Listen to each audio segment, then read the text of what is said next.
Our previous episode, we explored the rise of the Japanese Empire and its ambitions in Asia. But while Japan expanded eastward, another force was gathering strength at the heart of Europe. In Germany, they had the choice of voting for Hitler, Hitler, or Hitler.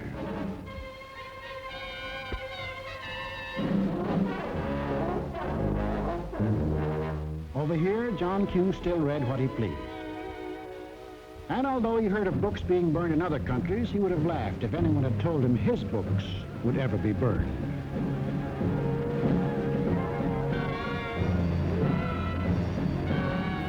Finally, there is only one obstacle left.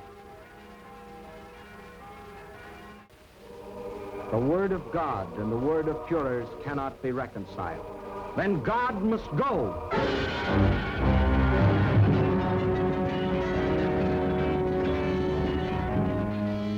I am absolutely clear in my own mind, and I think I can speak for the Führer as well, that both the Catholic and Protestant churches must vanish from the life of our people. Thus spoke Dr. Alfred Rosenberg. And if you have any doubt that he spoke for his Führer, here's what happened.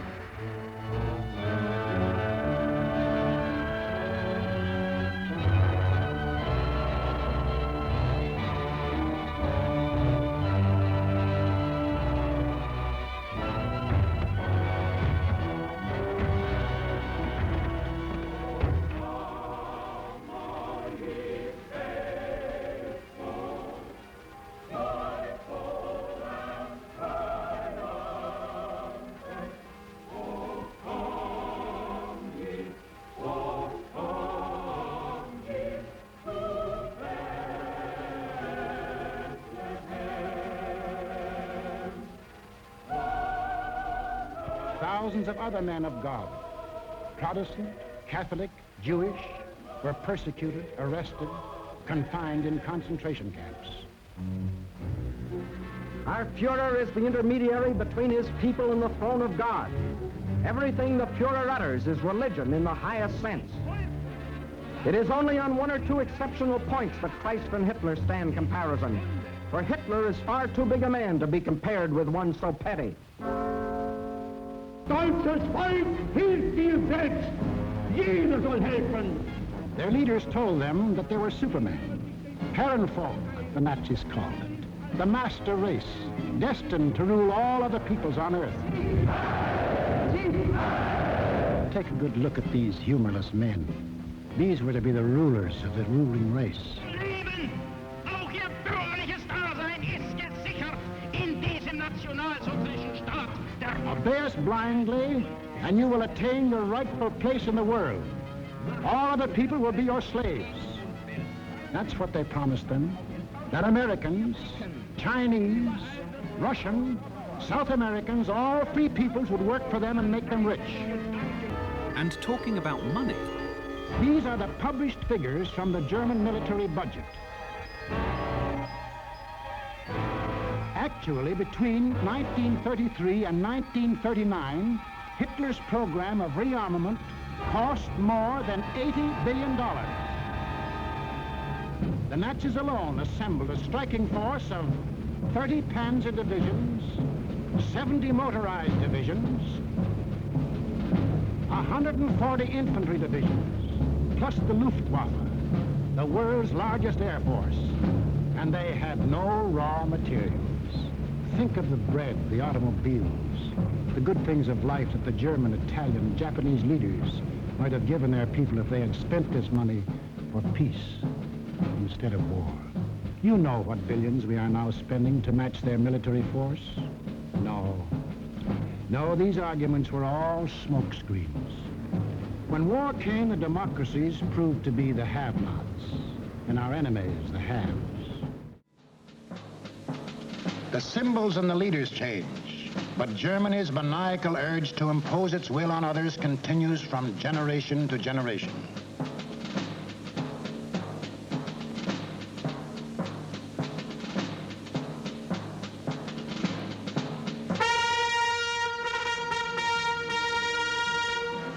In the last 75 years, this madness has cost the world more than 20 million killed, more than 60 million wounded, more than 200 million made homeless.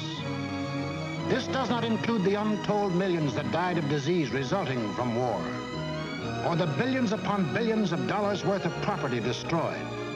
Nor does this include the grief, the anguish, the misery, the terror that the world has suffered, due to the Germans' insane passion to enforce their rule upon their neighbors. This passion for conquest reached its hysterical climax when Adolf Hitler enthroned himself as God and the German Führer.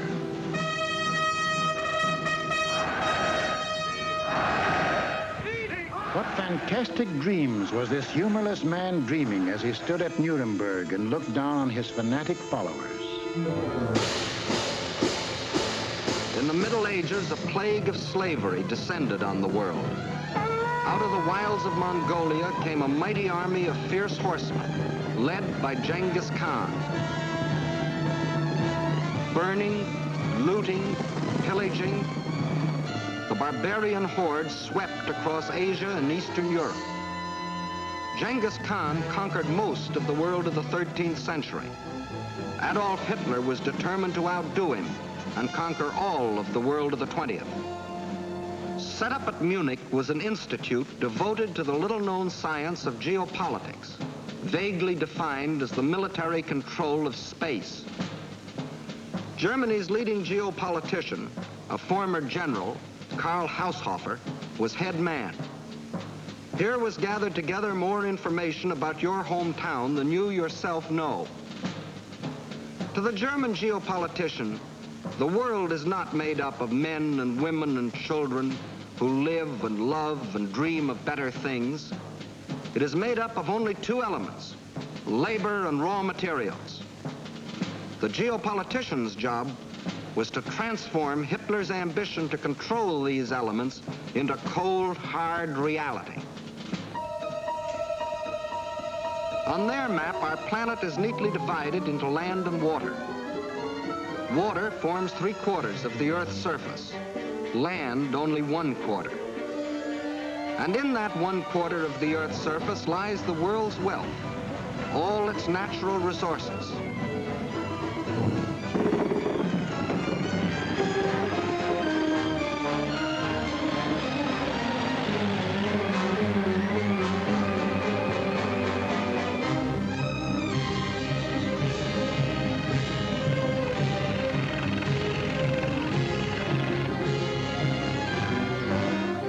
World's manpower.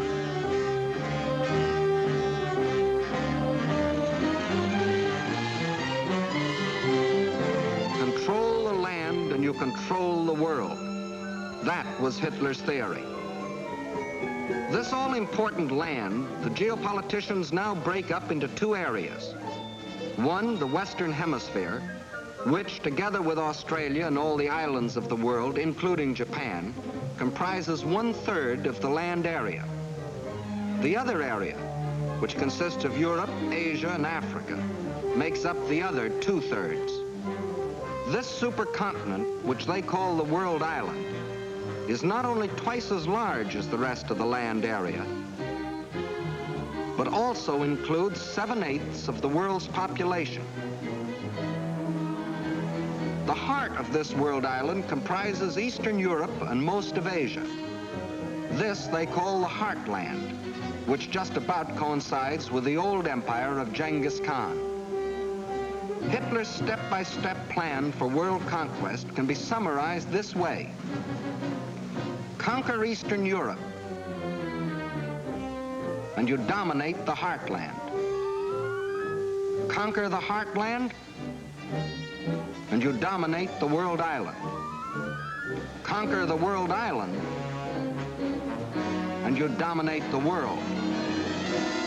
That was a dream in Hitler's mind as he stood at Nuremberg. Hitler, Sieg Heil! Sieg Heil! Sieg Heil! With pagan pageantry, the district leaders from all over Germany swore personal allegiance to him, hypnotized with the belief that they were members of a master race.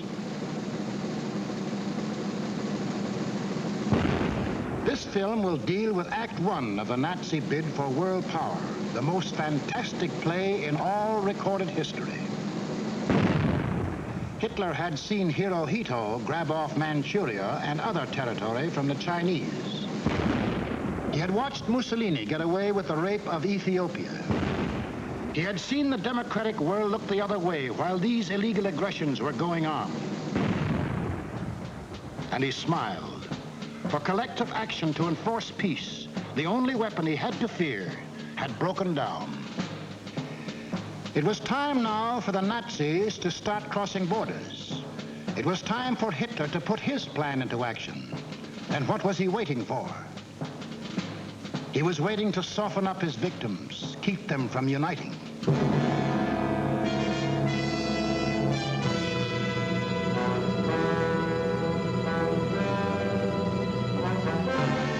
For the softening up process, he sent his agents all over the world disguised as tourists, students, and commercial travelers.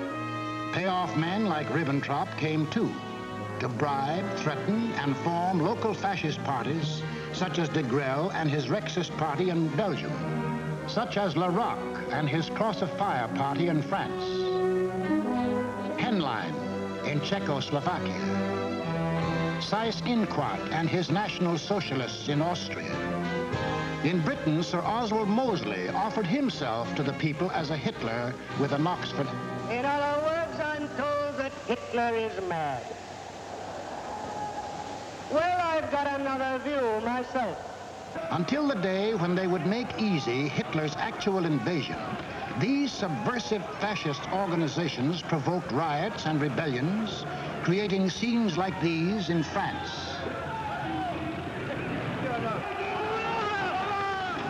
Scenes like these in Belgium.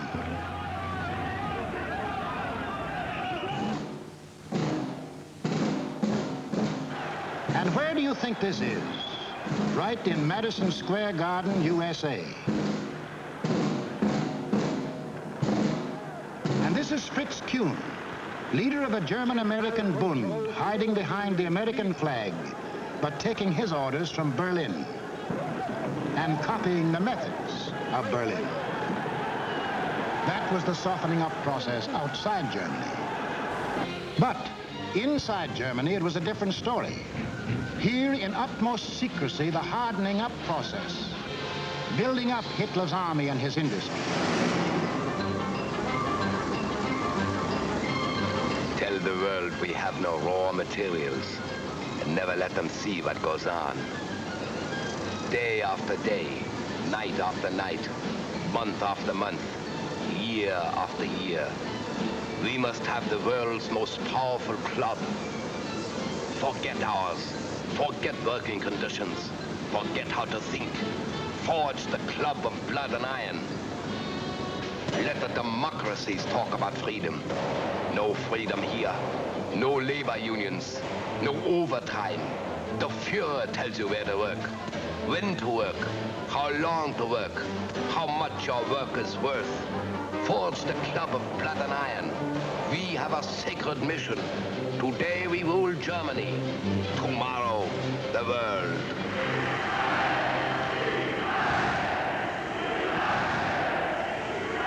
And for those who don't like it, you don't eat.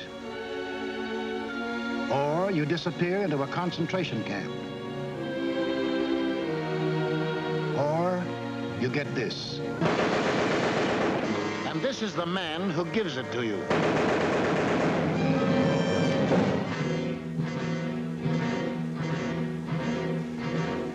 And what of the army? Before Hitler came into power, the German army by treaty was limited to 100,000 men. But treaties to the Germans have always been something to ignore.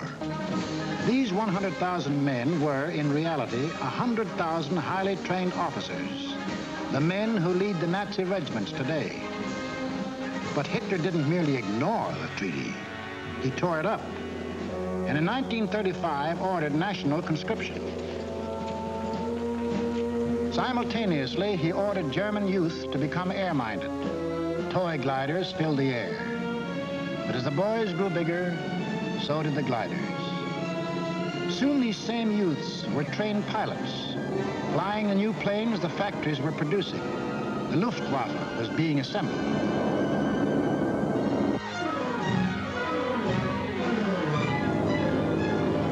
The only thing old about this new army was the goose step, and even Hitler couldn't improve on that ancient German form of torture designed to make man stop thinking and blindly obey.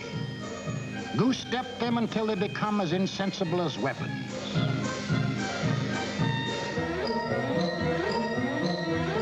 Everything else was new. Tanks, motorized equipment, and one of our own inventions, the dive bomber. All this rearmament was strictly illegal, according to the Versailles Treaty. And the next illegal step Hitler took was to march his troops into the Rhineland, a strip of land between Germany and France, demilitarized after the last war as a precaution against future German aggression. But Hitler's plan of eastern conquest demanded a barrier against democratic action in the West. So Hitler remilitarized the Rhineland and began building the formidable Siegfried Line, a chain of forts and defenses 450 miles long and in some places 30 miles wide. Germany had fought one two-front war and didn't want another.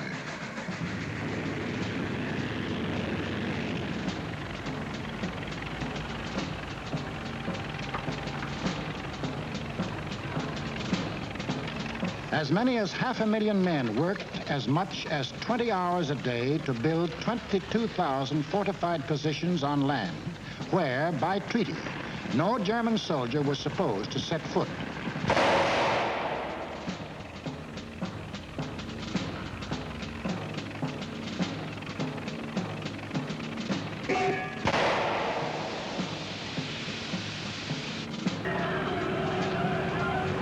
Hitler had his Siegfried Line. He had his equipment. He had his army. Now to unveil the German might and terrorize his intended victims into submission. General staffs all over the world anxiously awaited the report of their military attachés. A would-be peaceful world learned that a vast military power had materialized out of nowhere. A power controlled by one man who tore up treaties as we tear up ticker tape.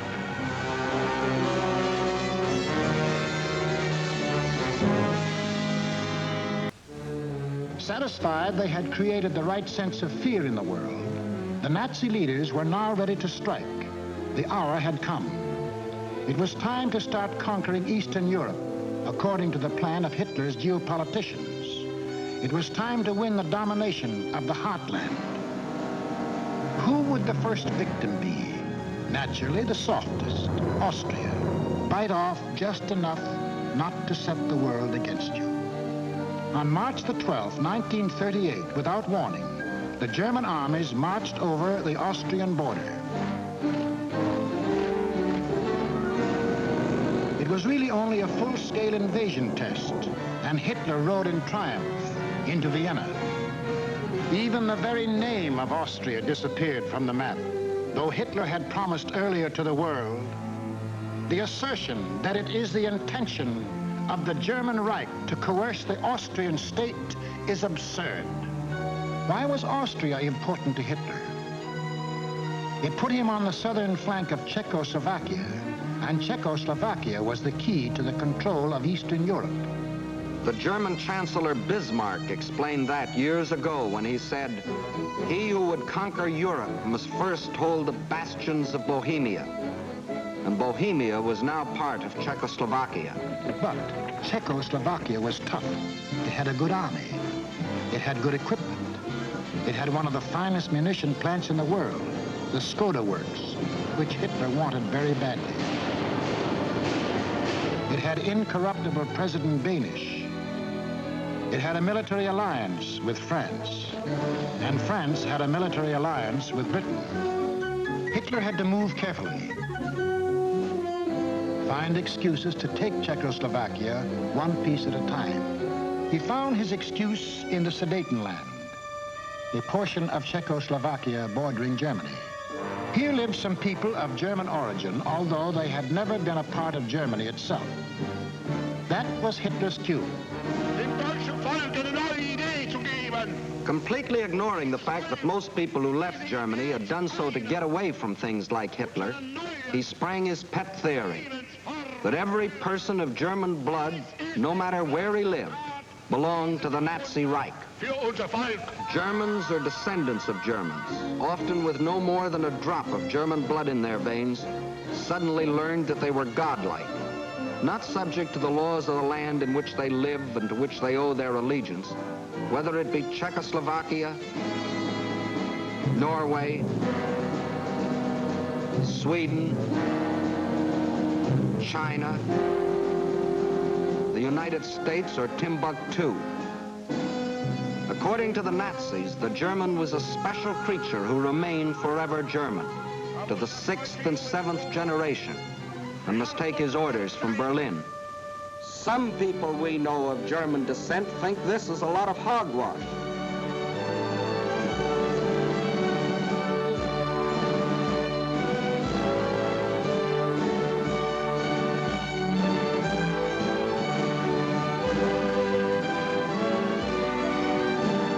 Including 15% of any group like this.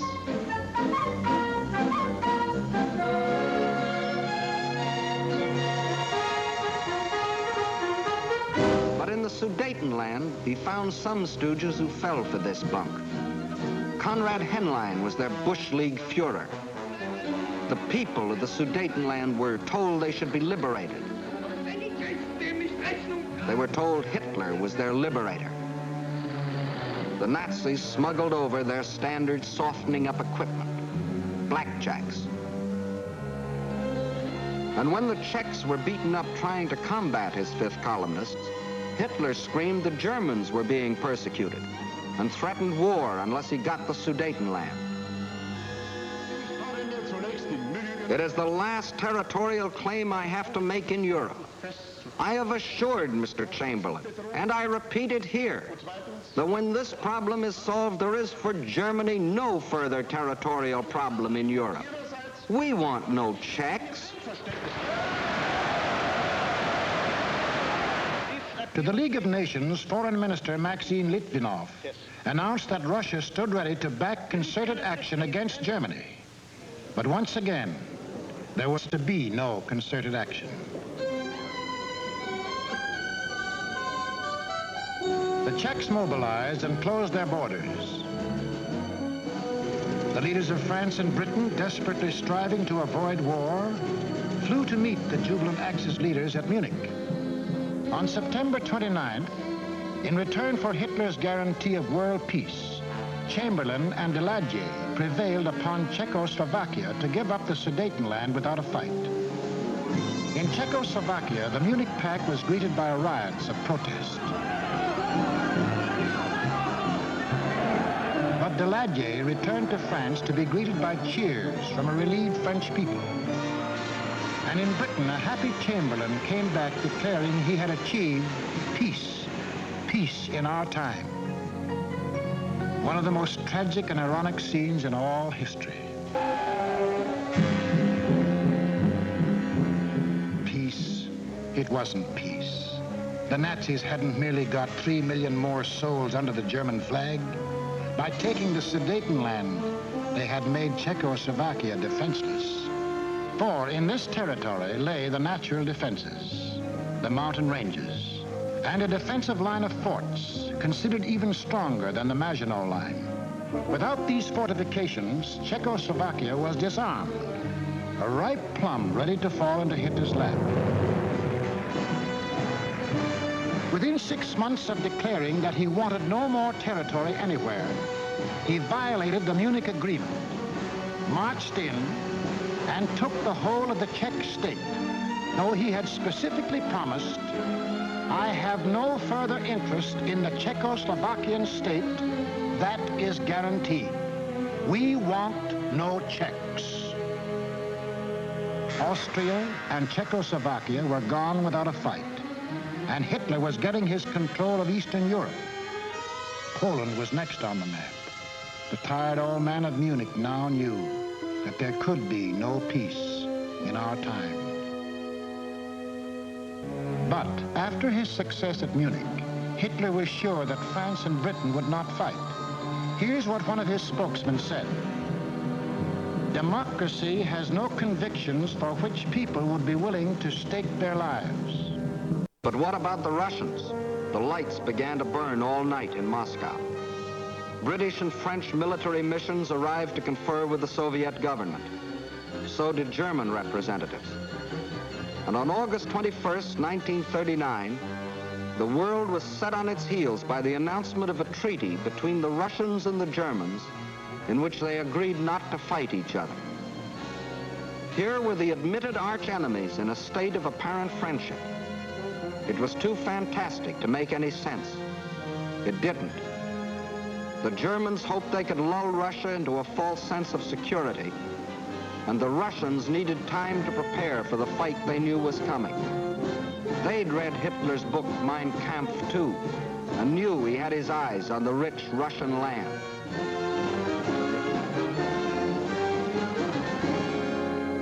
Confident that Russia was safely pigeonholed and that the democracies would not fight, the Nazis started singing their favorite theme song, that all people of German blood belonged to them, and picked Danzig as their excuse for the gobbling up of Poland.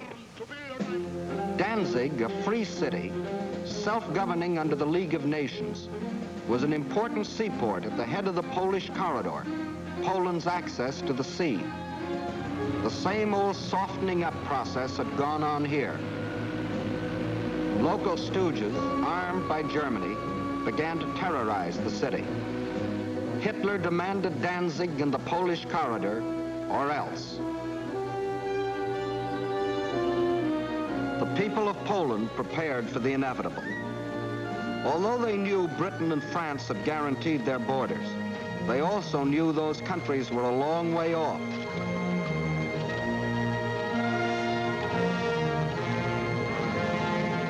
Germany's theft of Czechoslovakia had made Poland's strategic position even worse. Except for the Carpathian Mountains, Poland is relatively flat and low-lying. The Vistula is the Mississippi of Poland. It is broad, muddy, and unfordable for most of its length. Its tributaries are formidable streams during certain seasons. But there was a drought, and the streams were so low during the campaign that they could be forded at almost any point by men, trucks, and tanks. Militarily, the Vistula offered the best line of defense. However, making a stand here would have meant surrendering Warsaw in the richest part of the country. The alternative was to accept battle on the border. That was the Polish decision. The Nazi plan was an enormous pincer movement aimed at encircling the mass of the Polish armies. Secondary pincer movements were to encircle any Polish groups which escaped the main trap. During the last 2 weeks in August, the German armies moved toward the Polish border, where they assembled 70 divisions, many of them armored. From a military standpoint, the Poles were hopelessly outclassed by their predatory neighbor. They managed to mobilize barely 30 divisions, made up of infantry or horse cavalry. In two important respects, the difference was staggering. The Nazis, 5,000 modern tanks. Poland, 600 nondescript tanks. The German Luftwaffe, 6,000 modern planes. The Polish Air Force, less than 1,000 of inferior types. The German army secretly made ready. The way of living for the next 1,000 years was to be decided.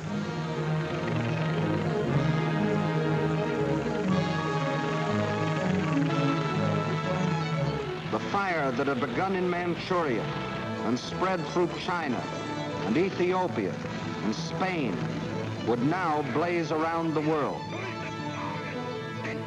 This man made that decision. War. Precisely at dawn on September 1st, without warning, the German Wehrmacht rolled over the Polish border. Before the invasion was 30 minutes old, the planes of the Luftwaffe were over Poland, wiping out the Polish Air Force, most of it caught flat-footed on the ground.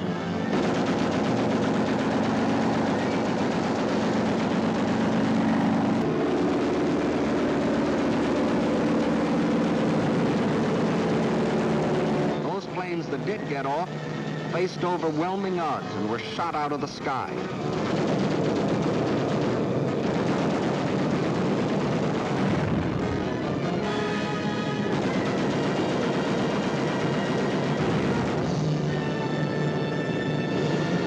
Far-flying Nazi squadrons ranged deep into Poland, destroying communications, radio stations, power plants, highways, bridges, railroads.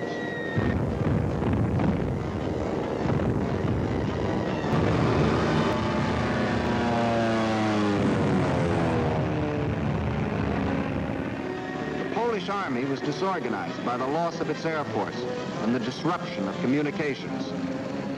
The massed ground units of the Nazi army continued their advance. Occasionally, they unveiled a new technique or item of equipment.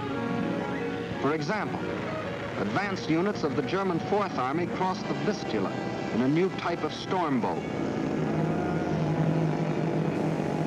By September the 5th, the Polish retreat developed alarming tendencies. The powerful German 10th Army, which was to form the southern claw of the great Nazi pincers, was advancing with its 5 armored divisions on either flank. On September 6th, the opposing Poles began splitting into 2 groups, the southern one falling back toward the Vistula. The armored divisions on the German right raced ahead, circling Radom and cutting off this group, which finally surrendered. Meanwhile, further north, the main Polish mass began drifting toward Lodz. The German command, perceiving that this opened the gate toward Warsaw, sent the northern Nazi armored units racing through the gap to the Polish capital. The infantry advanced in forced marches of 35 miles a day, and 2 days later relieved the panzers about Warsaw. The city was now cut off. West of Warsaw, the main Polish armies were encircled. Under terrific pressure on the ground and pounded ceaselessly from the air, they began to disintegrate. They fought on with high personal courage, but without airplanes, without communications, cut off from their general staff, the isolated Polish groups were forced to surrender, one by one. But Warsaw still resisted. The heroic strains of the Polonaise told an incredulous world that the people of Warsaw, led by Mayor Straczynski, had erected a wall of courage around their city, defying Hitler to do his damnedest.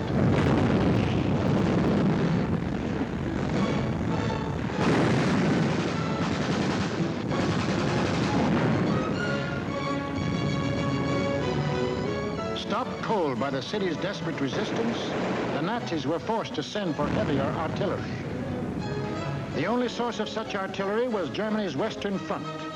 With great secrecy, the giant 240mm howitzers were towed at high speed across the highways which Hitler had built for just such purposes and set in position around Warsaw. The huge guns subjected the city to a bombardment of incredible fury, their fire concentrated on the densely populated residential areas.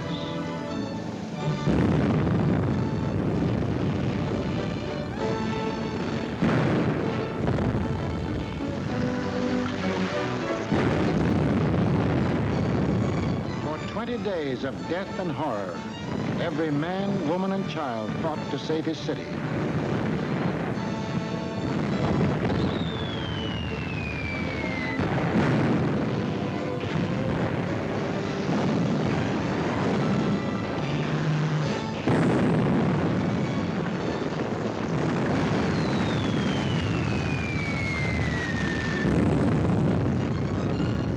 But without food or water, human endurance failed.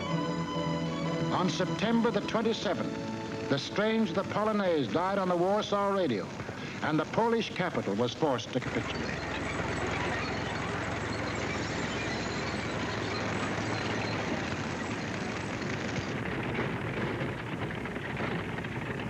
Now all Polish resistance was at an end, except here, the Westerplatte forts opposite Danzig. This small island of stubborn defiance had stood up under the fire of German warships from the first day. Its guns silenced, its forts shattered, it still refused to surrender, even under point-blank fire at 800 yards range.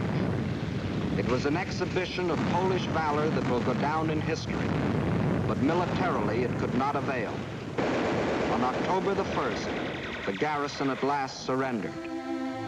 Surrendered to face the fate of these men, Polish prisoners being marched off to Nazi prison camps, an eventual extermination. For the Nazi master race theory calls for the complete wiping out of so-called inferior races. And in village after village, local Judases point out loyal Polish neighbors.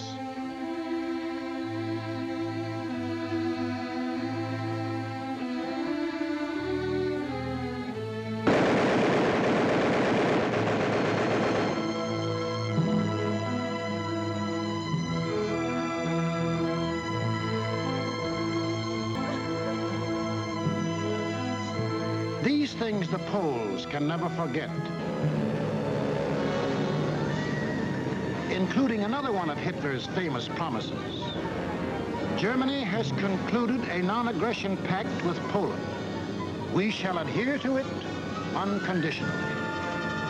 The world now knew that a non-aggression pact with Hitler was the kiss of death.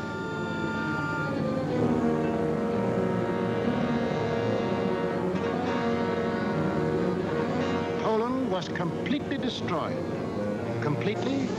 Not quite. During the last days of the campaign, the Russian army entered eastern Poland and took up positions along the Bug River. The two strongest armies in Europe faced each other. Hitler could decide now whether to keep on heading east or call it quits. He called it quits.